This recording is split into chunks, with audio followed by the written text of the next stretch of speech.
Okay, so I've griped about the relentless moification of the Atelier series and how far it's diverged from Monochemia, which I consider to be the apex of Gust's achievements.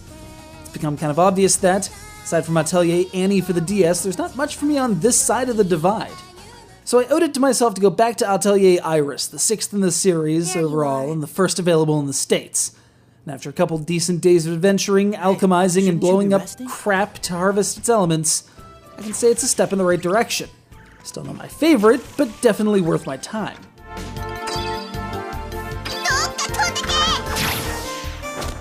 Once upon a time, men were allowed to do alchemy. I know it seems strange, but follow me here. We're introduced to a dude named Klein, purveyor of fine, confusing-ass bottles as he... Wait, they're pronouncing it Klein? Whatever. Point is, he's an alchemist despite not actually making anything. You want to make a new dish or tool or item, you go to a store and they do that for you for materials you have on hand. You want to make magically infused stuff? He's your guy, but only in so much as he acts as a middleman for the various mana spirits would accompany him and do the actual heavy lifting by expending elemental energies. The upshot is, he can, by proxy, synthesize crap in the middle of battle so as to save your supplies on hand.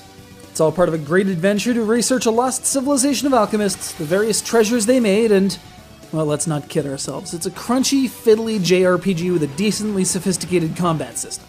The translation plays a bit fast and loose, but usually errs on the side of comedy, as is typical of Nipponichi releases from this period.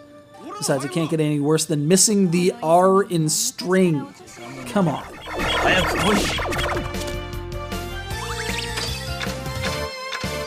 But one of the more innovative points about Atelier Iris is the sheer platforminess of it all. In the grand Legend of Zelda tradition, some items and treasures are left in plain sight, but rendered inaccessible due to traps, terrain, or other hazards. As the game progresses, you find new techniques for getting around, which makes you remember that thing in that one area that caught your eye. Experimentation makes for good games, and while it might be a bit frustrating in the moment, it adds to the depth of the experience. Though I will admit getting into piles of battles while backtracking, especially without the now familiar visible enemies, can get tiring. Not nearly as tiring as dealing with 15 different vignettes standing between you and that one plot-related element you're trying to see.